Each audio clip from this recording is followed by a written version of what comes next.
Hello and welcome to Smiling Souls. This is Stephanie Keenan Ray and Wendy Tadiucci. How you doing today, Wendy? Hey, doing well. Nice. Gosh, what's going on? Well, I'll tell you about it later, but the saga with the pond continues. Oh boy. I should just say, okay, here's the funny. The landlord decided to put decoys of alligator and crocodile heads in our pond. They live in Indiana, mind you. To detract from the alligators are very common in Indiana. Well, okay, so here's the funny part. I came home that day. We didn't know what had happened, right? Yeah. With the new pair of binoculars, and I'm testing them out, and I'm like, I see this thing. I'm like, honey, for this and tell me what you see. And he's like, well, it's an alligator. I'm like, I know. How? Right? And he's like, well, you know, kids come to play in the pond all the time, and maybe they had like a little pet thing and they threw it in. I'm like, okay, but it's cold here, whatever. Took me a week to realize it was a decoy. I love the first time you told me this story because instantly I knew it must be a decoy. But like, I mean, I did do the first, like, oh, maybe it's that crazy alligator that lived in the sewer. But at the same time, yeah, no. You just had to let me work it out. I had to let you work it through. Yeah. Yep. So decoy. Now it's spring break here, right? And so the kids are back. Last week, someone tried to fish one of the heads out with a branch. So now the branch is in the pond and somehow it got connected to one of the heads. And it looks like, right? So today there was not one, not two. So there's a narwhal alligator in your pond now? Yeah. So today there were 3 neighborhood kids trying to fish this thing out with fishing line, and it kept breaking, but God love them for trying, because we're both like, take it.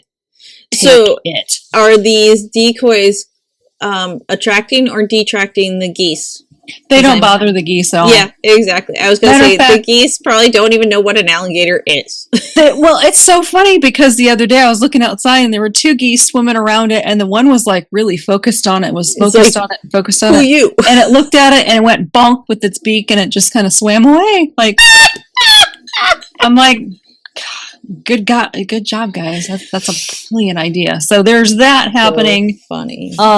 There's like just conversations I'm having with women about time. It's so interesting. Mm-hmm. And what's come about, one woman said it so beautifully. She's like, it's not that I don't have enough time. It's that I don't have enough energy. Mm-hmm. And what she came to realize was she doesn't have enough energy because her nervous system is on high alert all the time and will not allow her to rest, because it's doing what the nervous system does, is trying to protect her. Yeah, right? Exactly. And so just to say, this is what we do in Peaceful Pages Collective. We help you to get your nervous system calm so that you have more energy, so that you have more peace, so that you have more time. So these are just things that, in addition to the alligator situation, are coming up, which is gorgeous. So that's me. Yeah, and I mean, I resonate with that as well, because both in the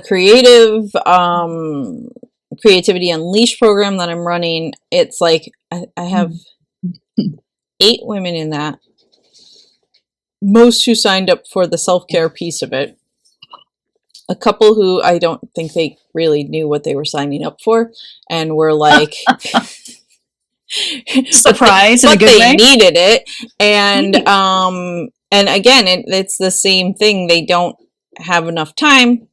Their nervous system is completely wackadoodle, and they need that 90 minutes a week of dedication to themselves, of journaling and discussion and a safe space to go through talk about the topics and whatever else comes up, and to get creative and have some fun. And, you know, it's just made me realize how important it is that I mean, I already knew, but it's really making me realize how important it is, because there are so many people who are struggling and need that support and that tool that, Absolutely. some of them, they know the tools, but in all honesty, for them, it's the community too of coming together, right?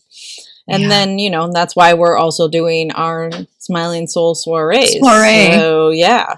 I think by the time this one airs, it'll be just a little before our July one, which will be very fun. Oh my gosh, because Theta is joining us, and it's going to be very like mystical too. Yes, mystical, magical. There will be the self-care pieces, the meditation, and all that. But we're going to have a little extra fun because it's summer. Yes, it's going to be summer. Ooh, yeah. I know. Do it outside. Yeah. Well, I'll show you the alligators if they're still here. Exactly. So yeah. I always say that that's, in all that we do, that's we're here to help people 100%. Tap into their natural beauty, their inner radiance, their shine their light, right? Which is all part of self-care. And self-care is the fast track to success. Exactly. And wellness. So many things. Right? Which is why we do what we do. Exactly. So should we do oracle cards? We should do oracle cards. Okay. I'll do mine first since I pulled for Penny. Yay! So got the Banshee. Oh. I love it. Excited though. Now this is yours or Penny's? This is me. This is you. Okay.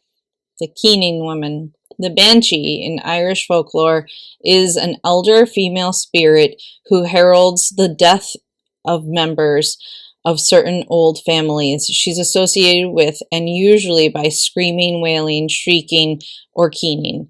Her hair is wild, her eyes are red and raw from constant weeping. The Banshee is associated with the Ben Shontain, the keen woman, who traditionally led the mourning of the dead by performing a kind of funeral lament at wakes. In this way, she acts as a midwife of sorts, but one who facilitates the passage through death rather than birth. It was believed that she functioned as a kind of psychopomp, a soul guide. The act of keening is an act of catharsis. It also is about honoring our grief for our own hurts, the hurt of loved ones and the hurt of the world. Grieving is normal and necessary response to pain and loss. The Banshee tells us that we must allow ourselves the time and space to grieve for the dead parts of us, that we need to leave behind in order to make progress along the journey. That last part about grieving for the world. Mm-hmm. Yeah. Right. Yes. And it kind of resonates in the sense of like, I'm an outspoken human, kind of like a banshee. You got the wild hair. I got the wild hair. Check. But that,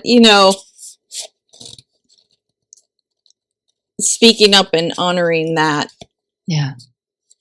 Which needs to be seen and let go of is super important. So yeah, I think that was really good. That card. And you've got your last name, right? In it. Yeah. Which that's just wild, like your hair. So I pulled a different card because as you were talking, I got the download, Wendy, that's not your card that you pulled. I'm like, okay. So I pulled this one. This is my card. Hope. Nice. Authentic reclamation. Nice. It's time to call back all the lost parts of yourself. So let's see what this says. Hope is a part of the holy trinity of divine feminine angels alongside faith and charity. As the divine counterpart of Gabriel, I got this card last time. It was either last time or a few times ago. Yes. Okay, there's a reason this showed up again. She is dedicated to healing, growth, and emergence, to helping us recover any lost aspects of ourselves and restore our faith in who we are and what we can do. She reminds us that as a child of God, we are loved beyond measure. We haven't been forgotten. And love isn't something we have to long for. It is our inheritance. In times gone by, you've had your innocence infiltrated, and when you've been hurt, betrayed, silenced, and let down, you've left behind fragments of your soul. In order to fit into the boxes and needs of the world, you've also left behind your gifts, your talents, and even your softness. You've had to dull your sparkle. But you're not here to conform to anyone else's standards. You're here to be wholly and fully yourself. All these speckles of your shininess are waiting to be reclaimed now. Take the time to ask yourself what you really long for. Let this part of yourself come to the forefront of your life, and little by little, it will become your reality. The gifts and talents that you have previously written off are waiting to be brought into reality, and only you can do it. Today, angels are gathering around you, holding you and lifting you up. It's time to step into the truest version of yourself. It's time to reclaim your gifts, talents, and story. It's time to be the light you were born to be. Oh boy, this is so interesting. Shining, sparkly. I am revamping, making it sparklier and shinier, the Peaceful Pages Collective. Nice. I came back to my original version, which is much bigger than what it currently is. So, it's on point. Okay. Interesting. Yeah. More to come. More to come. Okay.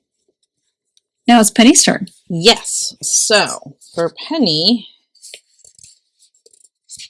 I pulled How do you say that? Cailleach. Okay. In Irish and Scottish folklore, the Cailleach is the divine hag, the creator goddess of the land, who gives shape to the earth throughout all its long ages. Stories tell of how she constructed enormous mounds and megaliths in a single night, and how she shaped the hills and the mountains and caused great lakes to form. Like the cycles and seasons of the natural world over which she presides, Cailleach renews herself constantly. Each year in spring, or every 100 years, and usually by bathing in certain bodies of water. But above all, the Cailleach is presented as a fierce protector of the earth and the guardian of its balance. She ensures that humans could not take more than the land could give, and hunters had a great respect for her, and if they followed her instructions on which deer to kill, and when she ensured that they would always be provided with enough food and pelt. In these troubled times and challenging environment conditions, we women need to embrace our inner Cailleach and stand up for the integrity and health of the wild places and creatures in the world. The Cailleach is our ally in this work, teaching us that we are the land and the land is us, and reminding us also that to grow into an elder is to become strong and enduring as the beautiful old bones of this earth. Awesome. Yeah? I definitely can relate to growing into the elder part. Right? I kind of giggled at the part about balance, because I was like, well, I mean, technically Penny's all about helping people balance things, and you are a very balanced human, so I was like, I like it. It fits. Very cool. Yeah. Oh, wow. So now I get the honor and pleasure to introduce Penny Kid to the Smiling Souls community.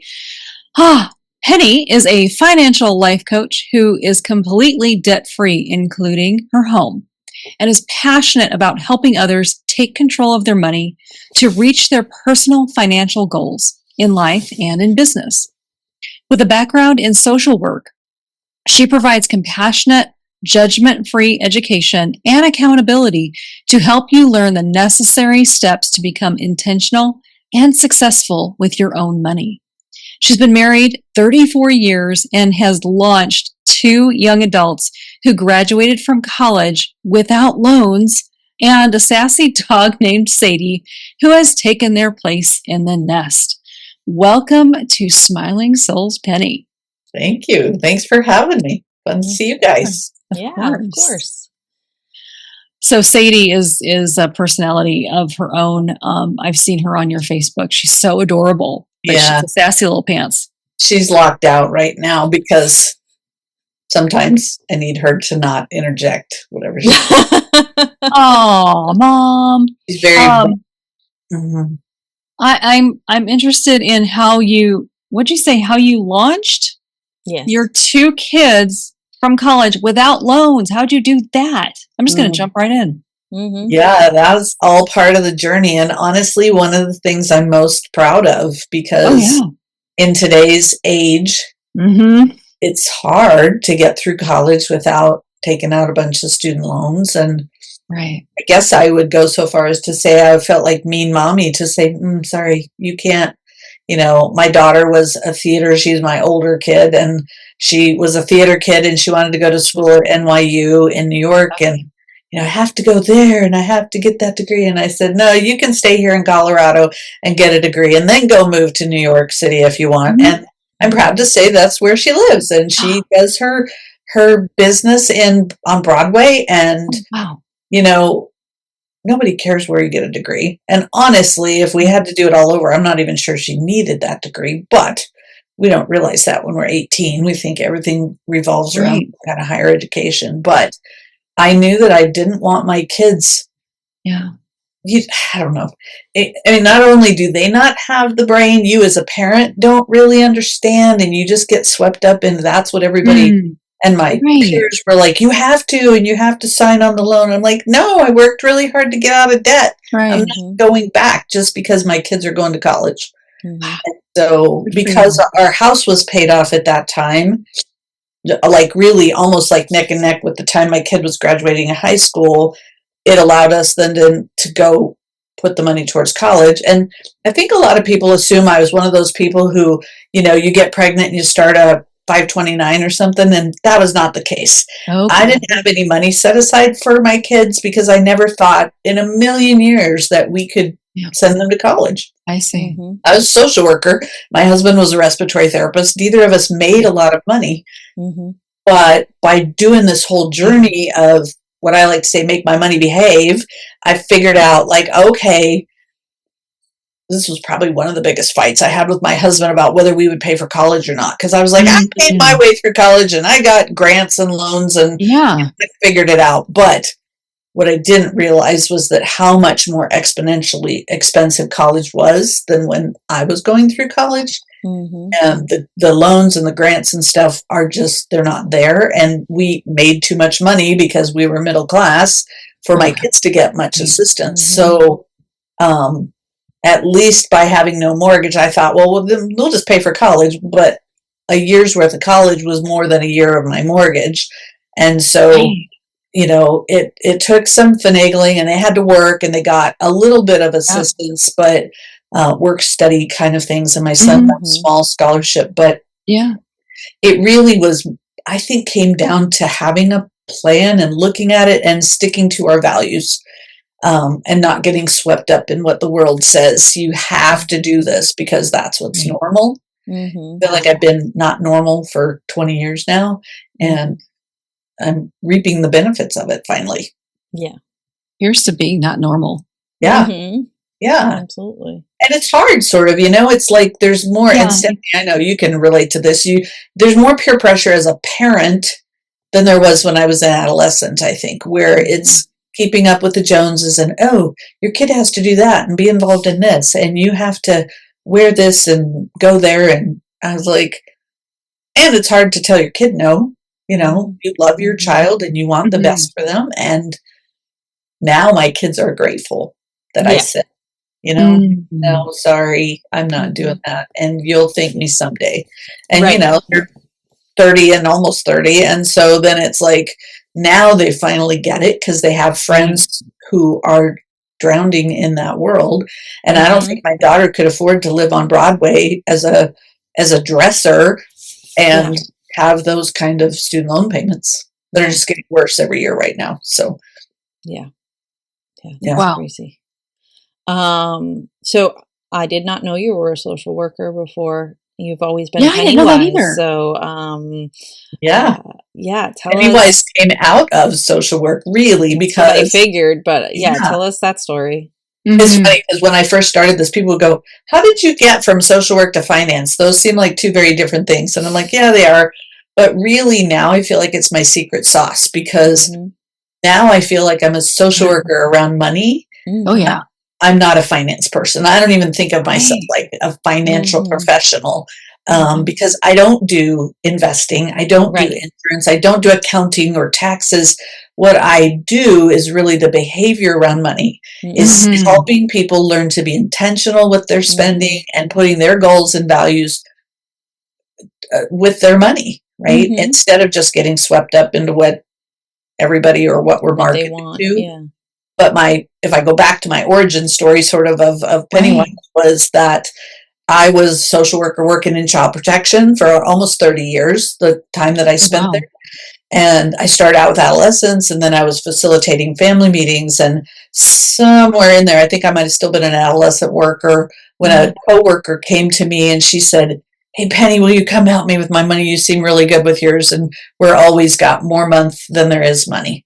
And I was like, "Well, I don't think I'm really good with my money, but I pay my bills and balance my checkbook." And she said, "Well, that's more than I'm doing. So come help me."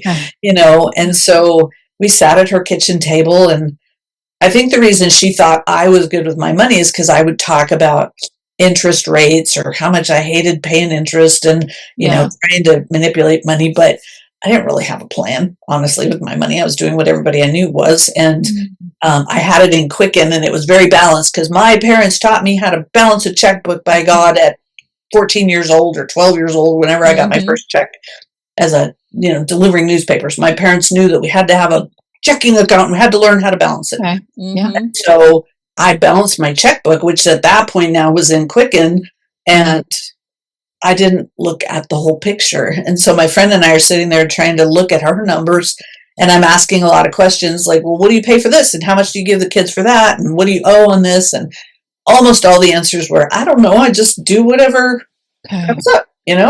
I buy that thing and I buy the food and I pay the kids' activities, and what's left goes on the credit cards." And so my best guess when we left her house that night was she had about $40,000 worth of debt, which was 20 years ago. So now you could double it and say it's 80 in 26, right? But I was kind of all self-righteous as I drove home that night. And then I thought, well, how much debt do I have? I don't know. I have to go home and look. And so when I go look, I had about $30,000 plus my mortgage. And I was like, oh, I'm not really any better than she is. So I'll get off my little judgy high horse and, we just wanted to do this together. And so we were going to read a book, and she said, "I don't have time for a book. I've got 2 babies under 3 and 2 teenagers, and we work 50 hours a week." And I said, "Okay, I'll try to be the book and read Cliff Notes, and we'll do this together," because nobody was talking about money. Everybody acts like it's just all wonderful and roses, but nobody really opens that part of their world because there's all this shame, and you think you're the only one who's a hot mess. And so we were going to be accountability buddies. Okay. And we met together 2 times. And unfortunately, my friend was killed by a drunk driver. Yeah, it rocked my world. Oh my God. She was 42 with these youngest baby turned 1 the day she died, which was Father's Day. They were going to an event for Father's Day. And her husband was in the car, and he suffered a traumatic brain injury, was in a coma for like 3 months. And I went home to my husband and said, "We have to get our act cleaned up." And I just said, this is not okay, and none of us know what tomorrow brings, right? But that could be me. And I was 40, and I was like, okay, I have to learn this. I have to figure this out because I don't want that to be my kid's story next year. And so it took us a long time to kind of figure it out and put the pieces together and create systems that worked for us. But then we paid off that 30,000. We paid our mortgage off. And then, as we talked about, I put my kids through school without debt. And so we've lived debt free ever since. So since 2013, we've been debt free. Wow. That's fantastic. So, yeah. And I'd always feel my friend Jana right here saying, go help another, because we're not taught this stuff. And everybody acts like everybody else has it figured out. But what I can tell you now, after 13, 14 years in my business, there's lots of people, no matter what their income is, who have never learned or figured it out. I don't even think it's education, really. It's kind of like implementation of something that's going to work for you. Because I think it's not that intuitive, and it's not just something you can learn. You have to practice and do. It's a skill that you wake up every day. I always tell people it's kind of like being a recovering addict. You wake up every day and say, okay, today I'm going to try to be good with my money. And sometimes you fall down and you screw up and you go backwards, but you keep trying to move forward towards what those goals are. But it's a lifestyle, Yeah. Well, and it's interesting because I feel like there are, I've always thought like in math class, they should make it realistic math, like balancing your checkbook, like our parents used to teach us. But we listen to our teachers more than we listen to our parents most of the time. Right. And, but there's so many examples of that, of like, teaching people how to read a business spreadsheet. Like so many people don't even know how to do that. And because they're just not properly taught how to do it. They didn't go to school for math or business or whatever. And like, I have a business and then I think there's that element of no matter what, there's always a degree of shame. So like nobody wants to talk about it because they don't want to admit that they're not good at it. So like when I used to run the chapter of our connecting company,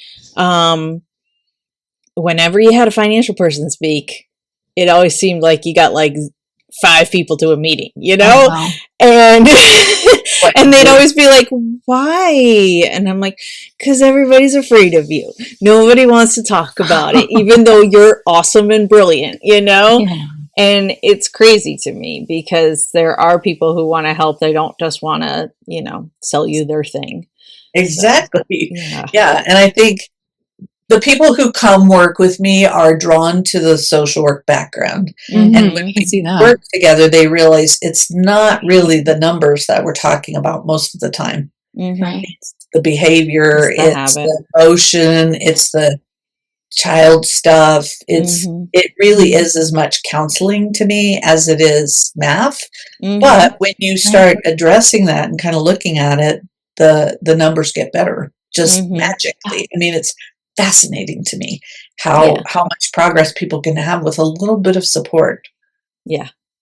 It's funny. My good friend, when we were, 20 something, she was a little mall rat. Like, anytime she was sad, she'd go to the mall and walk around and look at stuff. And she'd go to certain shops that were, the places that made her happy.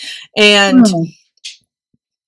when she and her first husband were gonna get married or buy a house, he like buckled her down and was like, listen, I'm putting your credit cards in the freezer, and she wasn't just going to the mall to look, she was buying. she did often just look, but she also is notorious for buying the random little thing that she didn't need. And and so but it was funny because I sort of was like that. I was more of a looker than a shopper, because I did it's like I took out loans, but I prided myself on paying off I think 30,000 in like less than 5 years, like because I pretty much took one whole paycheck a month and put it to my loans. And because I knew it was the part of my life where I was living with 5 or 6 roommates in a huge house in Boston, you know, and like rent split 6 ways is cheap. Right. That wasn't going to be forever. Back in the late 90s, 2000s, you know, but yeah, like I knew I needed to knock that out so that I would have money in the future. And so, yeah, I was a little bit more conservative with my money, but once Greg buckled her down, it was really interesting because both of us are that habit of like wanting to go to the store to like cheer up. Sure. It kind of went away, you know? And you know, and it's even interesting because, you know, last year when everybody started boycotting Target, I was one of them, and I've walked into a Target twice because it was like I really need this thing and I don't know where else to get it situation. Right. And one of the times it was something for like a gift for somebody that I just was like, okay, I'm just going to do it because I need to get it today.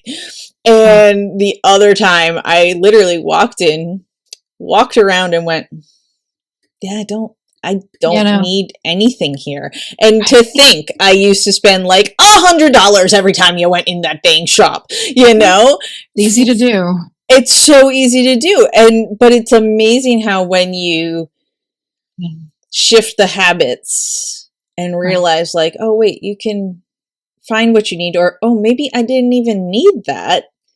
100%. Suddenly, yeah, it's just amazing. Yeah. Well, and so, Penny, you know, Steph and I are both of us in our work here in Smiling Souls and separately in our private practices, we are all about self-care. Mm-hmm. And you are too. And I found it interesting. I wonder if you can tell us how money management, like it sounds so financial and but how is money management part of self-care? Ooh. Yeah, I think it provides reduced stress and peace of mind and choices and pride, you know, that nobody talks about that, right? And they just feel like, and I always tell people, okay, we're going to learn to do the dreaded B word, the budget. Oh, it's a bad rap, you know, but really it's just an intentional plan instead of just going through life with blinders on and doing whatever felt good. But when you have a plan and you find yourself sticking to it better and better over time, like I said, it's a skill, you know. The ballerina didn't just jump up on stage and pirouette, right? She had to learn all the steps. But when you do the things that align with what your goals are, I think that's the epitome of self-care, right? And it gets easier 100%. Over time. It does feel clunky at first, and you don't know what to do when the dog gets sick or something breaks or whatever. Those are the nuances of budgeting that I feel like I thrive in because I've done it now for 20 years and I've helped hundreds of people learn how to do this. But it's not like fairy dust I can just sprinkle on you and you're going to all of a sudden do it. You kind of have to bump around and figure out I want to miss that pothole next time. Let's plan for that, you know. But I think when people hand you a spreadsheet or tell you this is the way you have to do it, maybe that's a starting point, but you really learn your own path and your beliefs and your system, and you know. But I think it is self-care, and I don't really always think of it that way, but I can tell you that now at this stage in my life, I have so much more peace around money and things. Like Stephanie said, sometimes you realize I don't really need anything to make me happy. I would rather have experiences. I've found contentment in where I live and what I drive and what I eat, and those kind of things kind of get on similar, but then you make value judgments with the fun stuff that you want to do. Absolutely. Instead of just paying, and I just always tell people, you didn't intend to give Visa hundreds of dollars a month. because you went, emotional shopping, or death by 1,000 cuts. You just keep putting things on credit cards, and you wake up and all of a sudden think, oh my God, how did it get that big? And that's where I think the shame comes from. And sure, the feeling of hopelessness. And what I find is that when you're ready, it can be fixed and you can find solutions out of that. But it doesn't just happen. You kind of have to create that plan. Well, and I've also found, like, once you start making the steps towards, even when you're still in it and still working it, it's like you do feel that release of the anchor on you, right? But like the communication with your significant gets better or whatever, like it's interesting how things like that work, because you like when you start working on something as a team, it really shifts how you evolve as a relationship. And then because you've given it so much power, I think, and even to the point of not looking at it. Many times people come to me, they haven't opened a statement or looked at the interest rate or know what the balances are, because they're so sure that it's insurmountable and impossible. And yet sometimes you just got to turn the light on, and that's the first. Let's just look at it. And then they'll meet with me, even sometimes for months, and they'll say, oh, you're gonna be so mad, look what I did. And I'm like, all right, let's just unpack that. And what did you do or not do? And did that bring you joy? Did it, what can you do better next time, instead of beating people up? And I really think they're surprised when I'm not there to shame them and be like, oh my God, I can't believe you bought that or did that, or, and I'm seeing numbers like that blow other people's mind in terms of not only what they make, but also how much debt they have and why that burden becomes so heavy. But when we craft a plan, it's like, okay, it might take a little bit, but it's not forever. And it's, it's not as insurmountable as people think.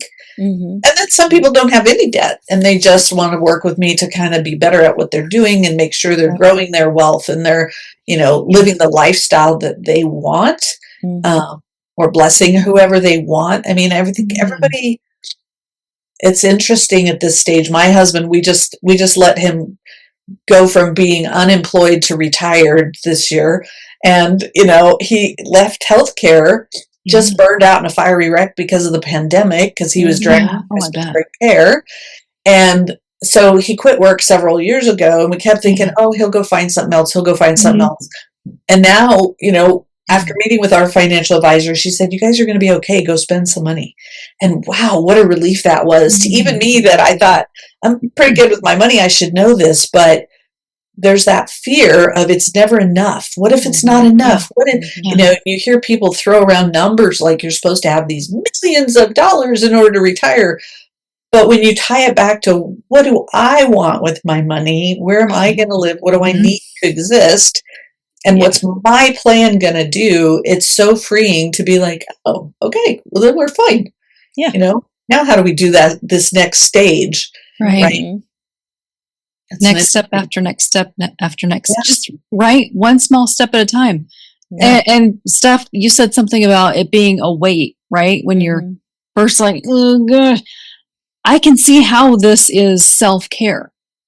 Because I say self-care redefined, it's not just bubble baths. Those are great, but it is any intentional action that lifts your mind, body, soul, spirit, and that just doing one thing at a time. Like I was, for the longest time, we have been debt free for many, many years, but we weren't investing anything. Right. I always had this in my head, like we probably should be. That 2 cents we get from savings every month is not doing us any favors.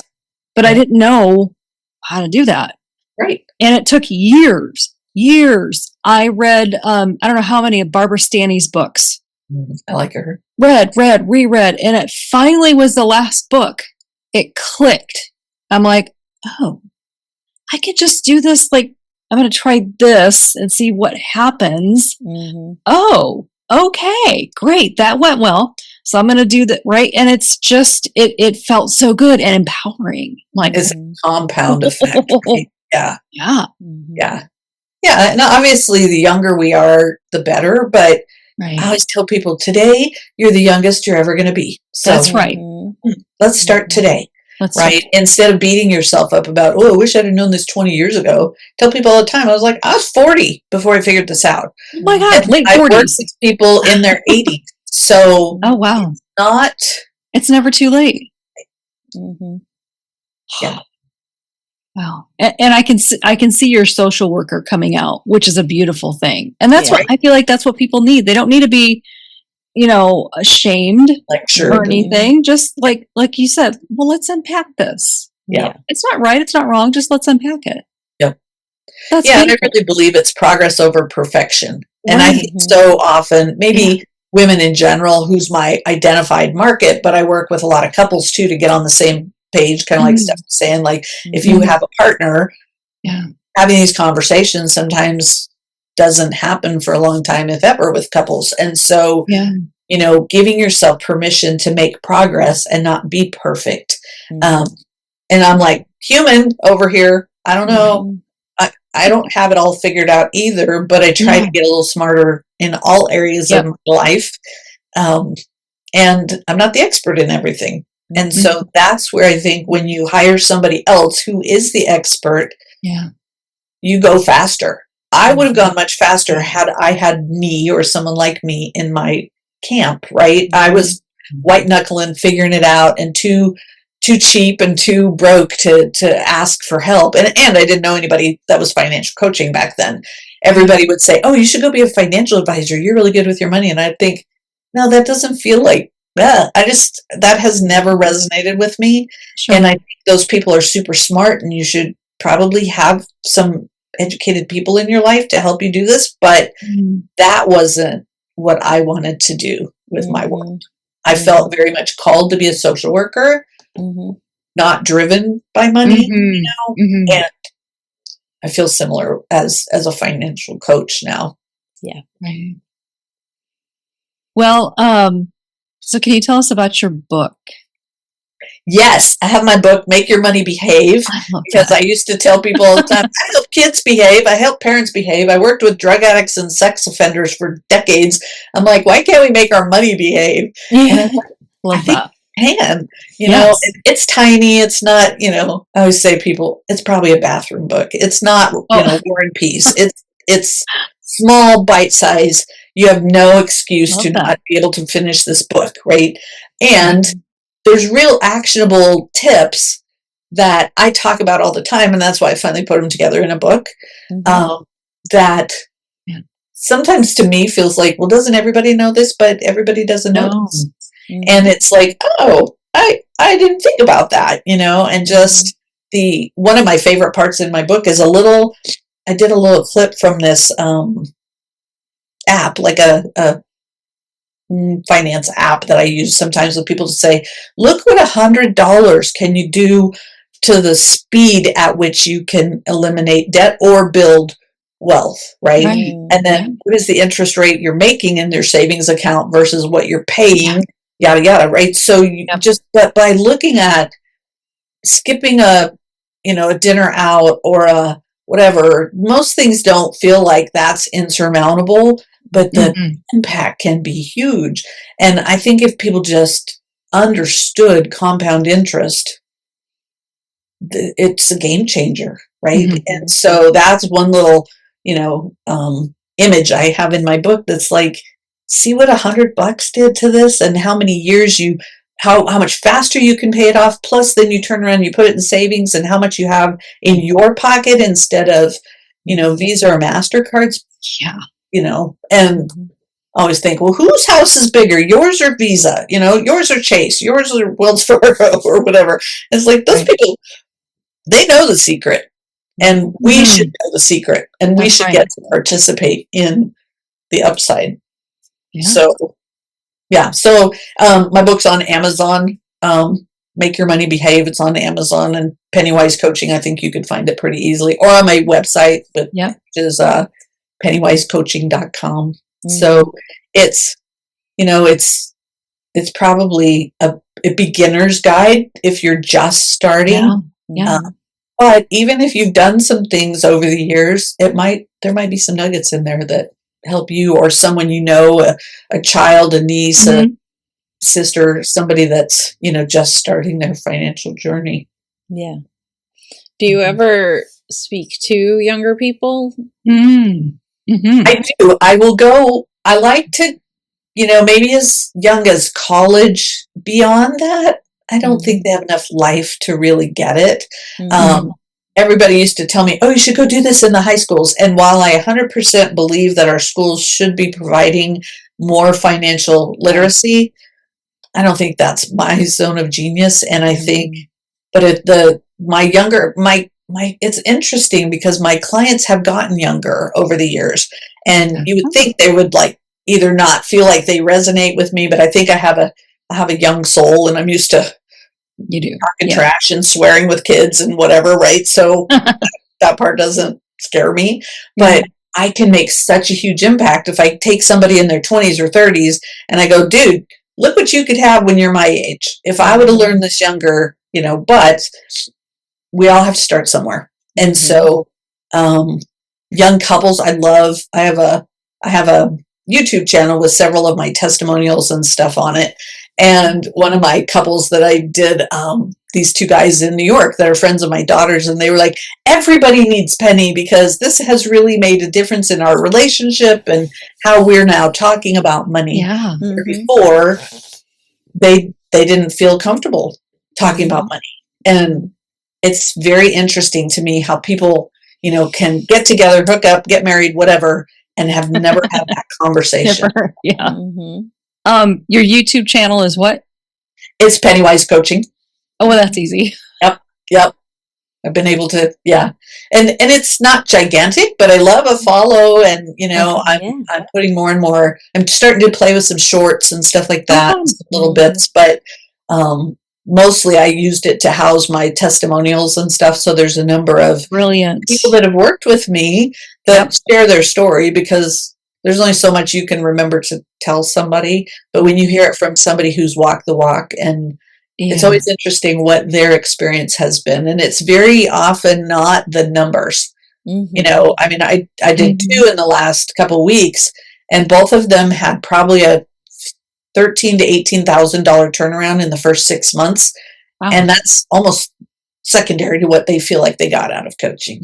They're like, yeah, that's cool, but we're talking more, we're planning the vacation. We feel confident that if the car breaks down, we, aren't going to be stressed and angry because, so it's stuff like that. That's that secondary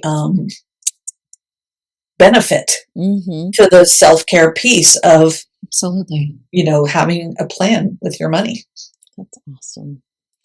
I love it. Thank you so much for sharing with us today. Thank you, Penny. Really great. Thanks for having me. It's always fun to talk about.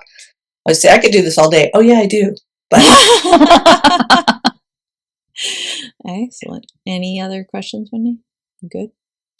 I'd be honored to talk to any of your people that are feeling like, okay, I'm willing to.